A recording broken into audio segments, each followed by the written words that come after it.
His mind is obsessed with the idea of elections only. నాకు తెలిసి ఎలక్షన్ల గురించి ఇంక తప్ప ఇంక రెండో దాని గురించి మిగతా అన్ని పక్కన పెట్టేశాడు ఆయన.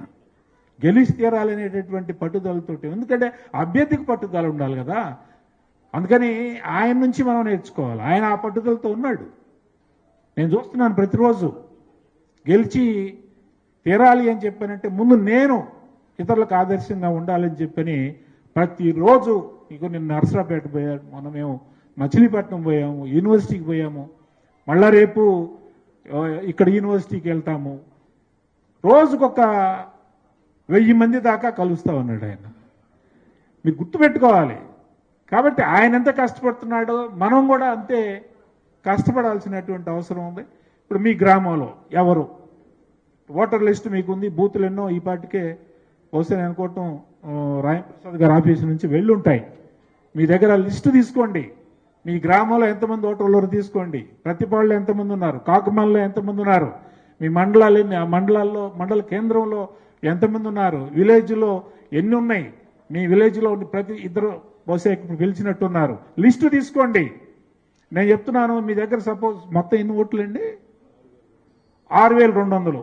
ఈ 6200 మందిని కలవాలి. మరి మీరు ఒకసారి తీసుకొని ఎంతమందిని కలిసాము? 6200 మందిని 3 సార్లు మనం కలిసామా? ఏ ఓటు మనది కాదు, ఏ ఓటు మనది. గుర్తుపెట్టుకోండి, ఏ ఓటు మనది. నేను అనుకోవటం ఇప్పుడున్న పరిస్థితుల్లో 95% మనవి. మిగతాయి కూడా మనకు రావాలంటే ట్రబుల్ షూటర్స్ కొంతమంది ఉంటారు. ఆయన చేత చెప్పిస్తే ఓటేస్తాడు మనకి. ఆయన బహుశా అటు వేసేటట్టున్నాడు. ఆ టీచర్ కావచ్చు, బహుశా అతను లాయర్ కావచ్చు, లేదు ఒక రైతు కావచ్చు.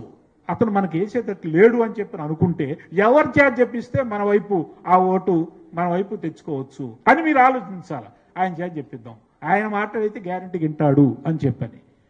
అలా మనం ఉన్నటువంటి ఓట్లు ఇది అన్ని నియోజకవర్గాల్లో జరగాల.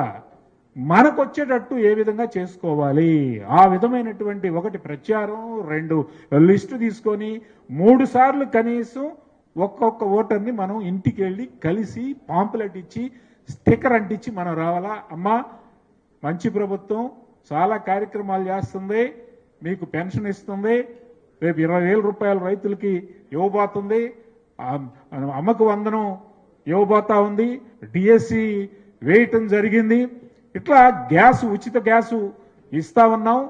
కాబట్టి కొద్దిగా టైం పడుతుంది. ఖచ్చితంగా ఏవైతే మనం మేనిఫెస్టోలో హామీలు ఇచ్చామో ఆ హామీలన్నీ కూడా అమలు తీరతాము అని చెప్పని మీరు వాళ్ళని నమ్మించాల్సినటువంటి అవసరం ఉంది.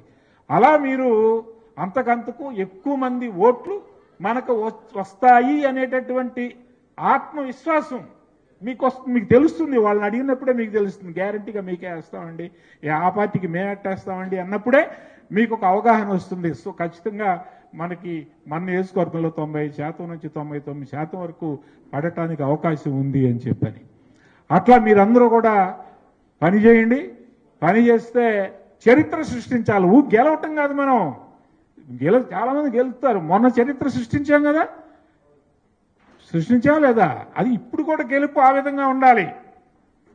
అట్లా గెలుపున్నప్పుడే మనకి ఒక మళ్ళా విశ్వాసం. మనకు కాదు, చంద్రబాబు నాయుడు కింద చెప్పారు, మనం కాదయా ప్రతి వాళ్ళు కూడా చంద్రబాబు నాయుడు లాగా పనిచేయాలా.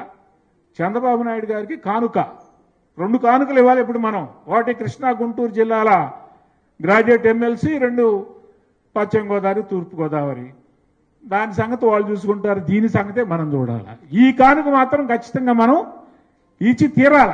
కృష్ణా గుంటూరు పైపెచ్చు గుంటూరు, పైపెచ్చు ప్రతిపాడు అంటే మామూలు నియోజకవర్గం కాదు, చాలా మంచి రైతులు ఉన్నటువంటి నియోజకవర్గం, విద్యులు ఉన్నటువంటి నియోజకవర్గం.